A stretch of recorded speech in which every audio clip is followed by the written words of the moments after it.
Bernadette POV. Ganito ba talagang pagiging buntis? Kada umaga ay nagsusuka ako. Minsan pati sa gabi.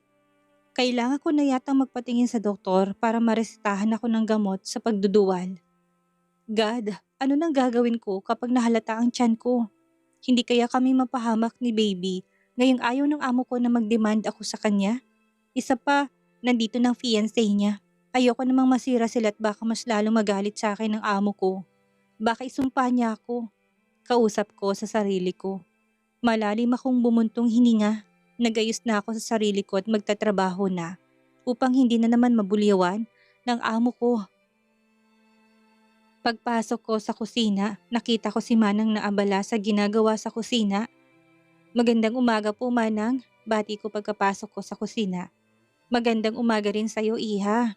Kamusta ng pakiramdam mo? Tanong ni Manang. Nagkunwari kasi akong masakit ang katawan ko at may lagnat nung isang araw para makaiwas sa sermon ng amo. Baka usisahin na naman niya ako kung bakit ako nakipag-usap sa kaibigan niya. Kumain na muna ako bago maglaba.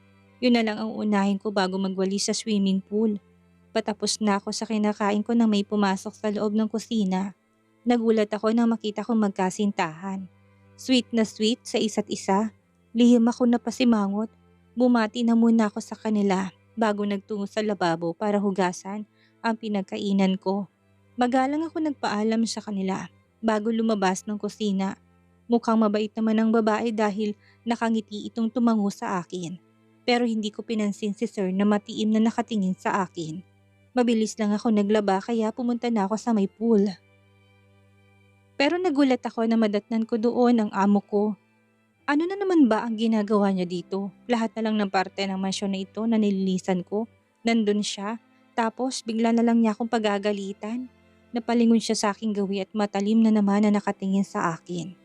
Ano na naman ba ang kasalanan ko? Kapag nagdahilan ka pa next time na may sakit ka, babawasan ko ng sahod mo. Galit na sabi ng amo ko. Bakit ako palaging paborito niyang pagalitan? Ginagawa ko na nga lahat, pinagbuti ko na nga trabaho ko, nagagalit pa rin siya. Masakit naman po talagang katawan ko, sir. I-try mo rin po kayo mag-brush araw-araw sa sahig at magwalis. Sa malawak na bakuran ng bahay mo, sir. Isama mo pa ang pool na napakalawak. Lahat yan nililinisan ko po. Bibigay po talagang katawan ko. Kapag nagkasakit ako, kulang pa po ang sahod ko pang pa-ospital sa akin. Mabuti po sana kung sagot mo, sir. Agad kong sagot sa amo ko. At anong karapatan mo sagot-sagutin ako? Bulyaw ni sir. Nagpapaliwanag lang naman po ako sa side ko. Kagat-labi kong sagot. Well, hindi ko kailangan ng paliwanag mo. Sigaw nito. Paano ko ipagtatanggol ang sarili ko kung ayaw mong tanggapin, sir, ang paliwanag ko? Sumbat kong tanong. Then ayusin mo ang trabaho mo. Huwag mong baliin ang patakaran ko dito sa pamamahay ko.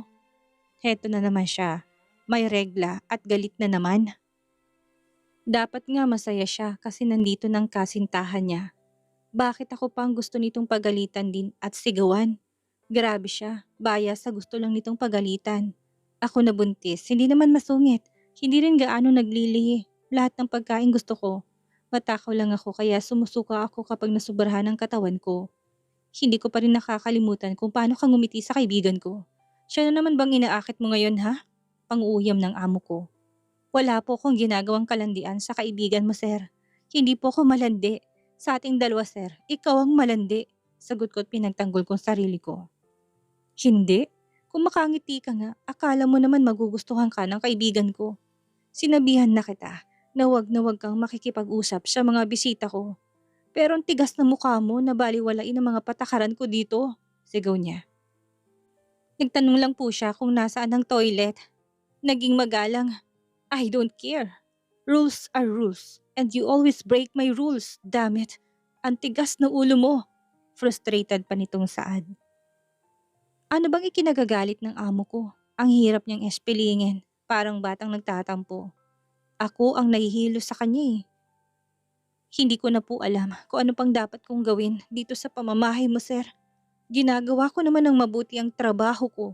Kahit nga kortinang napakahirap labhan, mga bedsheet at iba pa kamay ang ginagamit ko sa paglalaba. Hindi ako nagrereklamo dahil kailangan ko ng pera. Kung hindi ko lang kailangan ng pera, matagal na akong umalis dito, sir. Galit kong sagot sa kanya. Tinalikuran ko na siya at mabilis na tumakbo paalis sa pool. Pinunasan kong tumulong luha sa aking pisngi. Pagod na rin akong umiyak dahil sa kanya. Nagulat ako na makasalubong kong kasintahan ng amo ko. Magalang ko siyang binatit agad na umalis sa harapan nito. Pero napatigil ako ng tawagin niyang pangalan ko. Bernadette, pati boses ng kasintahan ng amo ko, yayamanin at napakaganda.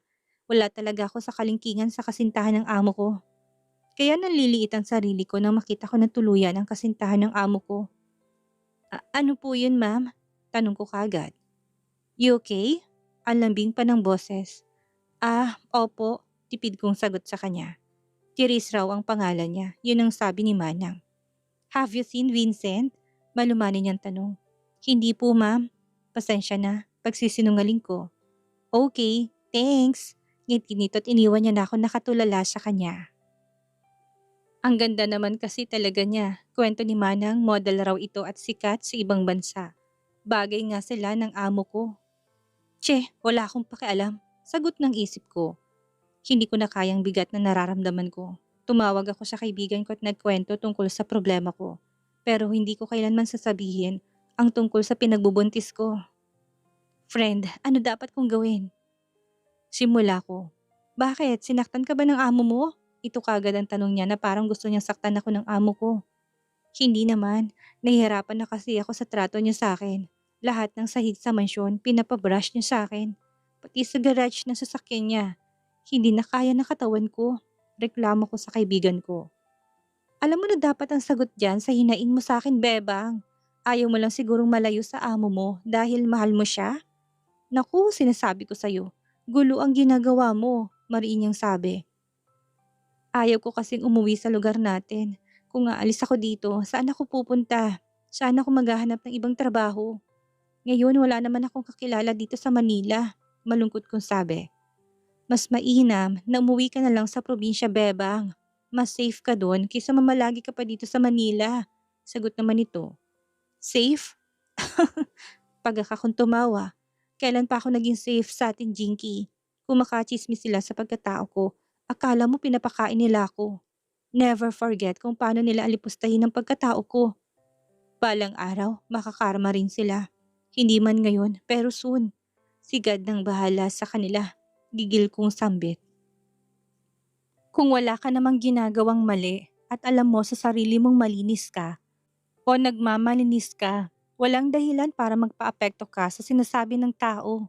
Sabi naman ni Jinky. Totoo man o hindi ang chismis, wala pa rin silang karapatan na bastusin ang pagkatao ko. At i-chismis na akala mo yung malaking krimen akong ginawa. Wala kang peace of mind sa lugar natin. Ayoko umuwi doon dahil wala akong peace of mind sa lugar na yon. Stress lang ang dulot ng mga chismosa, inggitero at pakialamera sa buhay ko, bulalas ko. Saan ka na mamamalagi kung ayaw mong umuwi sa atin? Tatanga-tanga ka pa naman, bebang, pagalit na sabi ng kaibigan ko. Ayaw ba nito magstay ako dito sa Manila? Hindi porket na kapag Manila ka na noon ay may karapatan ka na sabihan ako ng ganyan, Jinky. Hindi ka nakakatulong sa problema ko. Imbis na mag-suggest ka, nilalait mo pa ako. Sige na, bye. Galit ko rin nasabi sa kanya. Nagsasabi naman ako ng totoong tanga. Pinatayan ko na siya ng tawag. Walang kwentang kaibigan. Akala ko pa naman matutulungan niya ako. Buisit. Matutulog na sana ako nang makatanggap ako ng mensahe mula sa isa kong kaibigan na si Berna. Berna. Friend, nakita kong amo mo at ang girlfriend niya sa kabilang fast food restaurant kaninang tanghali. Ang ganda niya at ang gwapo pala talaga ng amo mo, friend. Binasa ko pang pangalawang message niya sa akin. At alam mo ba na nakichika si Jinky sa kasintahan ng amo mo? May binigay daw ito, hindi ko sure kung ano.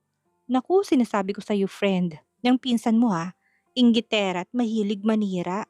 Chat ng kaibigan kong si Berna. Hindi ko na lang pinansin ang chat ng kaibigan ko. Itinulog ko na lang kesa mag-reply pa. Naiinis pa kasi ako sa sabihan niya ako ng tanga-tanga. Akala mo hindi siya tanga. Mas tanga pa nga ito sa akin. Leche siya. Ganito lang naman kami. Mamaya bati na ulit. Pero ngayon, low-key na muna ako sa pag-share sa kanya ng chismis. Natulog ako ng may inis sa kalooban. Pero bigla ako nagising ng hating gabi dahil sa pagsuka. Naisipan kong magtungo sa kusina para kumain ng noodles.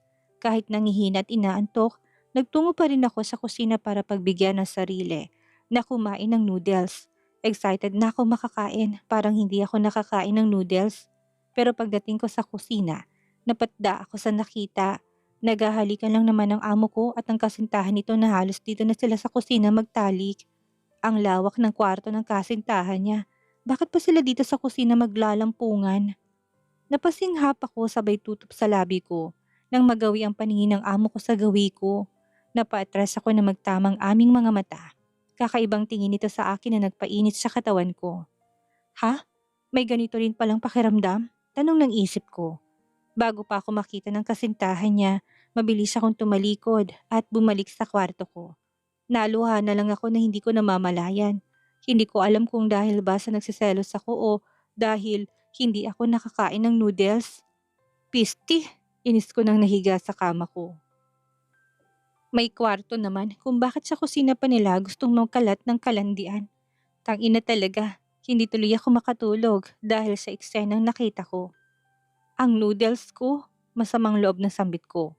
Maaga pa rin ako nagising kinabukasan dahil itutuloy kong kumain ng noodles na hindi ko nakain kaninang hating gabi. Dahil sa dalawang giant na langgam na naglalandian, mas nauna pa pala ako nagising kaysa kay Manang. Kaya ang una kong ginawa ay ang kumain ng noodles. Excited na excited akong kinain ng noodles na niluto ko. Naguhugas na ako ng pinagkainan ko nang pumasok sa kusinang kasintahan ng amo ko. Nakasuot lang ito ng bathrobe na sa pangmayaman ko lang nakikita sa TV na suot-suot nila kapag nagigising sa umaga. Lumingon ako sa kanya na pagalit niyang tawagin ang pangalan ko. Nagulat naman ako sa inasta niya dahil kay bait naman ang pinapakita niya sa akin noong mga nakaraang araw. Mabilis itong lumapit sa akin. Walang hiyang babae ka, malandi ka. Sigaw nito at malakas niya ako sinampal sa pisngi. Hindi ko inaasahan na sasampalin niya ako. Hawak ko nasaktang pisngi ko at napatingin sa galit na babae. Halos mahilo sa lakas ng pagkakasampal niya sa akin. Hindi ko alam kung anong nagawa ko na basta na lang niya akong sinaktan. Tinawag niya pa akong malandi. Hindi ako nakailag sa pananambunot niya sa akin. Aray! Sigaw ko na sa bunutan niya ako. Nataranta na ako na baka mapahamak ang ipinagbubuntis ko. Kaya tinulak ko siya para hindi niya ako mapuruhan. Ano pong kasalanan ko sa iyo, ma'am? Umiyak kong tanong. Huwag mo kong artehang babae ka. Malandi ka. Napakahinin mong gumalaw. Yun pala'y may kalandian ka rin palang tinatago. Sigaw niya, dinuro-duro pa ako sa muka. Wala po akong nilalandi. Ganting sigaw ko. Yun naman ang saktong pagpasok ng amo ko.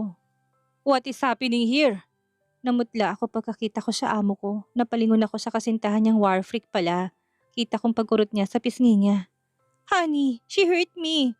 Look, namula ang pisngi ko dahil sa ginawa ng katulong mo. Madramang paawa effect na sumbong niya kay Sir Vincent. Naningkit ang mga matang tumingin sa akin. Kailangan ko ipagtanggol ang sarili ko. Hindi ba't sinabi ko na igalang mong kasintahan ko, Bernadette?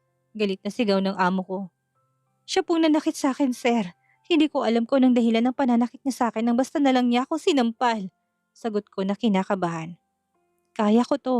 Ipagtatanggol ko dapat at tama para sa sarili ko. Wala akong kasalanan sa babaeng yan. Siya ang naunang nanakit, hindi ako.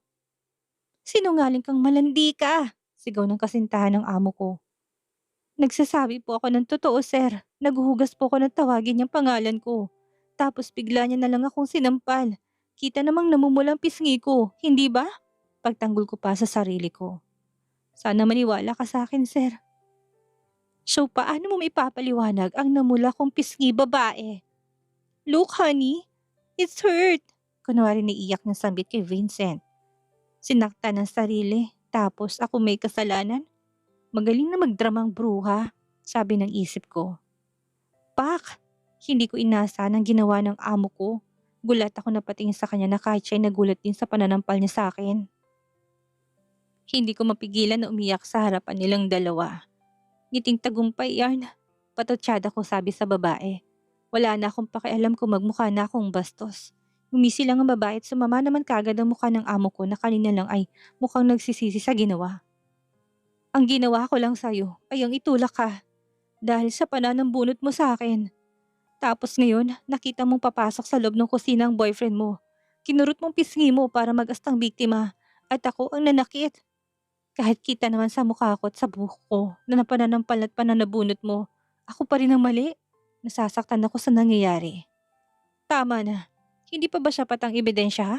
Galit na sigaw ng amo ko. May CCTV camera naman dito sa kusina, sir. Panoorin mo kung ano nasasabi ng totoo sa amin dalawa ng babaeng yan. Sabay duro ko sa babaeng paawa na para hindi makabasag pinggan. Akmang sasaktan ulit ako ni sir nang umawat si Manang na mukhang kagigising lang. Maghunos dili ka, iho. Huwag mong saktan si Bebang. Kagagaling lang niya sa sakit dahil sa hindi makatarungan mong pagpapahirap sa kanya dito sa mansyon mo. Sobrang sipag niya na mas pinapahirapan mo naman. Napag-uusapan naman ng maayos ang problema. Huwag niyo naman siyang idaan sa dahas. Pagmamakaawa ni Manang Asun sa amo namin, yakap-yakap rin niya ako. Abogado ka nga na tagapagtanggol ng mga naaabuso. Pero useless ang profession mo, sir. Dahil isa ka rin sa mga nananakit sa mga babae. Hindi ka na muna nagtanong kung ano nangyari. Pero sino ba naman ako para maniwala ka, sir? Katulong lang ako na kung apak-apakan ng mga mayayamang katulad nyo ay baliwalang katotohanan. Okay lang sa'yo nasaktan ako ng kasintahan mo dahil katulong lang ako. Naiintindihan ko po. Sobrang sakit ng dibdib ko. Tama na, iha. Awat ni Manang Asun. Ang sahod ko ngayong buwan ay wag mo nang ibigay, sir. Bayad ko na yun sa pananampal niyo sa akin. Nandilim ang mukha ng amo ko sa sinabi ko. Wala na akong pakialam. Tumalikod na ako at patakbong lumabas ng kusina. Tama na, nakakaawa na masyadong sarili ko. Ayoko nang alipustahin pa nila ako hanggat maaga pa'y aalis na ako dito. Para na rin sa ikakabuti namin na ipinagbubuntis ko. Humahagulhol ako pagkapasok ko sa kwarto ko. Hinaplos ang manipis ko pang tiyan. Kapit ka lang baby ha, kaya natin to. Bernadette, iha. Rinig kong katok ni Manang Asun sa pintuan ko. Tamad akong bumangon pero pinilit ko pa rin ang sarili ko na bumangon kahit ayaw ko. Baka mahalaga ang sasabihin ni Manang. Baka may bili na naman ang amo kong anak ni Judas. Bakit po Manang? Tanong ko kaagad. Pinamimigay ni Sir. Ewan ko kung ano yan. Kunin mo na iha. Huwag mo na siyang tanggihan. Malumani na sabi ni Manang. Naawa pa yata siya sa itsura ko dahil alam kong namaga ang pisngi ko mula sa pagsampal ng magkasintahan sa akin. Nagamot mo na ba kahapon yung pasya sa pisngi mo ha? May pag-aalalang tanong ni Manang habang nakatingin siya sa pisngi ko. Tumango lang ako. Salamat po sa pagtatanggol sa akin. Mahina akong pasasalamat dahil hindi ako nakapagpasalamat sa kanya kahapon. Natural iha, ni pagtatanggol kita. Sobra na siya sa pagpapahirap sa'yo si Sir Vincent. Ayos lang naman kung sisantihin niya ako dahil sa ginawa ko. Hindi naman akong mawawalan. Kung hindi siya, isusumbong ko pa siya sa mga magulang niya eh. Inis na sabi ni Manang Asun. Hindi na lang ako nagkomento dahil nawalan na ako ng interes na malaman pa ang buhay ng amo ko. Alam kong tanga ako na sa kabila ng pananakit ng amo ko sa akin, hindi ko pa rin magawang alisin siya sa puso ko. Siguro mawawala rin ang sakit at pagmamahal ko sa kanya kapag nakaalis na ako dito sa mansyon. Umalis pa lang magkasintahan, ipagluluto kita ng pagkain na gusto mo. Hayaan mo, malinis naman ang bahay. Bakit gustong ipaulit-ulit sa'yo ng amo natin ang paglilinis sa mansyon? O siya, anong gusto mo pagkain? Mahinahon na tanong ni Manang. Kahit papano gumana ang pakiramdam ko at gusto kong kumain ng noodles na may maraming gulay. Gusto ko po Manang ng noodles na maraming ampalaya at talong. Sabi ko't ngumiti ako kay Manang. Nangunot noon naman ito at tumingin sa akin na nagtataka sa gusto kong kainin. Iyon pong gusto ko Manang. Gusto ko lang pong subukan kung masarap, sabi ko pa. Gusto ko rin sanang subukan pero alam mo naman na ayaw ko ng ampalaya, hindi ba? Ngiwi pa na sabi ni Manang. Tumango naman ako. Salamat po. Tatawagin na lang kita mamaya kapag nakaluto na ako. Tulungan na lang po kita Manang, alok ko. Sige, wala naman ang amo natin. Iilak ko na lang ang pinto sa kusina para hindi sila makapasok. Kung sakaling nandito na sila. Sumang-ayon naman ako kaagad. Nawala ang bigat na nararamdaman ko. Mas excited ako sa kakainin ko. Ganito sigurong buntis. Mas pipiliin na maging masaya at makain ng gustong kainin. Excited na ako sa noodles with ampalaya at talong. Habang nagluluto kami ni Manang, nag-uusisa naman ito tungkol sa nangyari kahapon. Nagkwento ako sa kanya tungkol naman sa buong pangyayari. Pwede namang panoorin ni Sir ang CCTV recorder para malaman kung sino sa amin ng kasintahan niya ang nagsasabi ng totoo, simangot ko. Pero nagdadrama yung babae na binastos mo raw siya, kaya kanya nasampal ngunit hindi raw niya sinasadya. Nagpanting lang daw ang tenga niya sa sinagot mo sa kanya. Takang kwento ni Manang Asun. Wala akong sinabing hindi maganda sa kanya, Manang. Hindi ko rin siya binastos. Never kong gagawin ng mambastos ng bisita at kasintahan ng amo ko.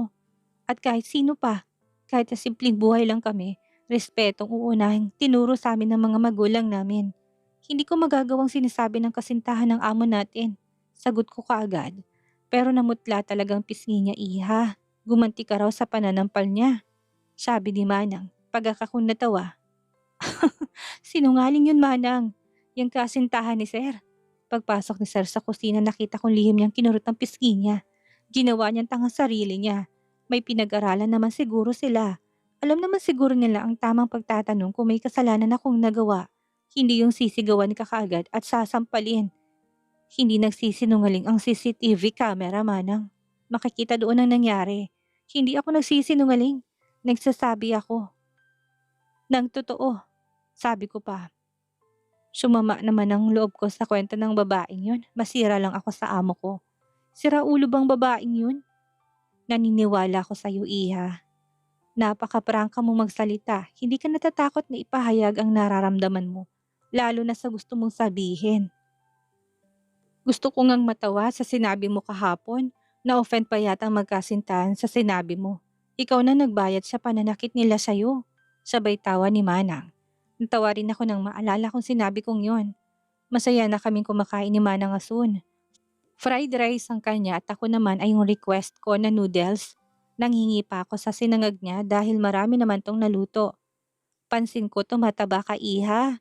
Siguro dahil matako ka sa pagkain. Gusto mo na busog bago sumabak sa trabaho. Puna ni Manang. Nagulat ako sa sinabi ni Manang. Kinakabahan ako na baka mahalata niyang may kakaiba sa katawan ko. Mabuti na lang talaga hindi ako sobrang naglilihi. Matakaw lang ako. Pero kailangan ko nang gumawa ng paraan para makaalis na dito. Baka hindi lang sampal ang gawin ng malditang babae na yon sa akin. Mapahamak pa ang baby ko. Bebang, sabay hila sa akin ni Manang. Dali magtago ka sa kwarto mo.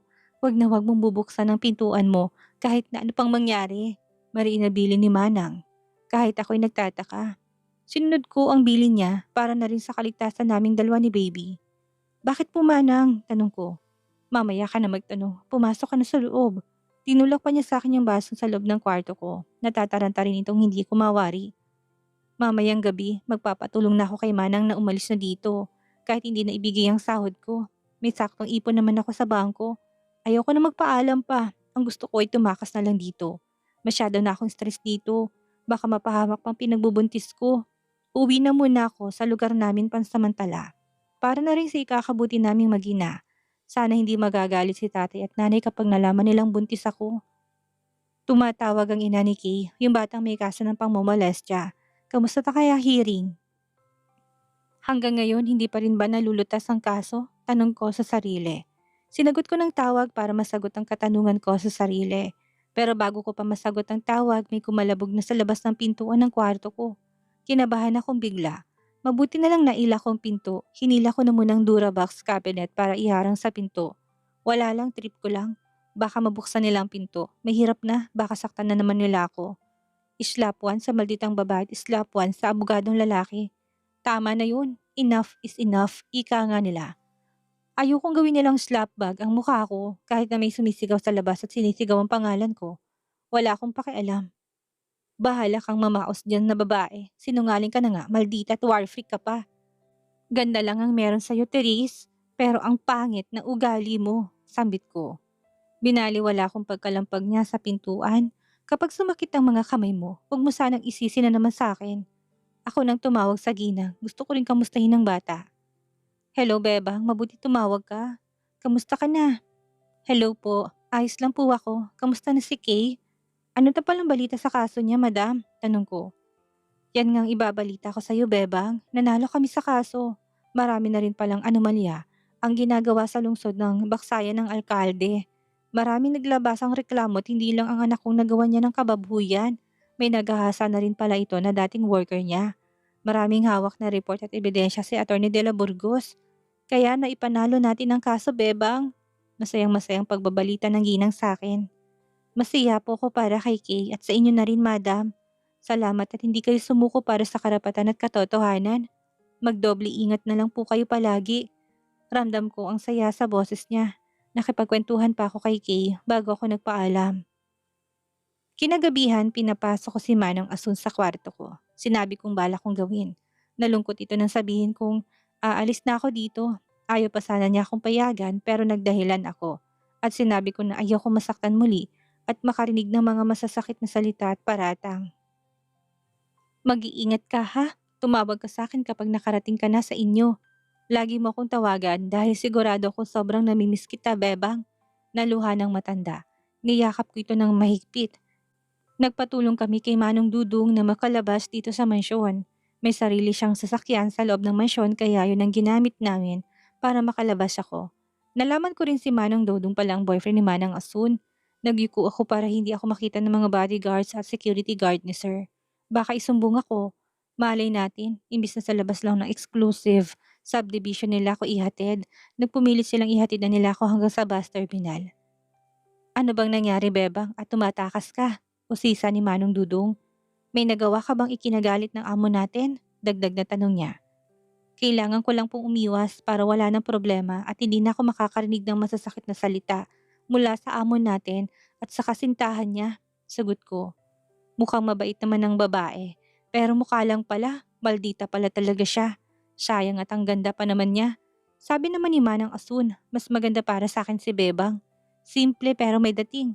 Kung katulad lang ni Ma'am Teresa ang suot ni Bebang, malamang kay Bebang mahumaling si Sir Vincent. Hinampas siya ni Manang Asun sa braso. Nagluluksa pa si Bebang. Huwag mo na muna siyang pasiyahin. Hindi pwedeng umiiyak tapos tatawa. Baka matuluyan siya. Seryosong sabi ni Manang. Tumawa naman si Mang Dudong. Pero totoo naman ang sinabi ko. Maraming may gusto kay Bebang na mga bodyguards ni Sir Vincent. Pinagbawalan lang sila na kausapin ka o kahit ang pansinin man lang. Pati yung matandang byudo sa kabilang mansyon. Type niya si Bebang. Kung ano-ano yung sinasabi mo, Dudong. Dongdi, love. Pagtatama ni Manong Dongdi, hindi ko mapigilang mapangiti. Love ang tawagan nila. Salamat po sa papuri. Mahina akong sagot. Mahigpit ako niyakap ni Manang Asun nang makarating na kami sa terminal ng bus. Panay ang bili niya sa akin. Kapag may problema daw sa bahay, tatawag lang ako sa kanya upang mahanapan niya ako kaagad ng trabaho dito sa Manila.